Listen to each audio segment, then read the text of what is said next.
Hello and welcome to part 6 of this C# tutorial for teens. So far we've learned about the different operators and data types in C#. Now we'll finally learn about how to use them. We will learn how to get user input and then use that to make our first small project. In the first lesson about C#, we learned that to keep the console open until the user pressed enter, we use console.readLine. That means that the console is waiting for user input.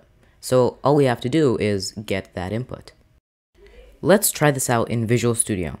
First, we will display some text that asks the user to type something. Next, to get the user's input, we will make a string and then make it equal console.readLine. Then, to display the text, under the console.readLine, we can type console.writeLine and then in the parentheses, type the name of the string that we just created. Finally, under that, we can type console.readLine to keep the console open long enough for us to read the string. Now we can run the code, then type whatever we want in the space under the text that shows up, and then click enter. Now we can see the text that we typed. Now that we know how to get user input, it should be pretty easy to make a calculator. The first thing that we need to do is display some text asking for the first number. Then we make an int under that equals the console.readLine. But you can see that there's a red squiggly line under the line that we just typed. That means that there's an error in what we typed that won't let the application run. Console.readLine is automatically a string, so if we try to make an int equal a string, we get an error. To solve this, we have to convert the string into an int. Luckily, this is very easy to do.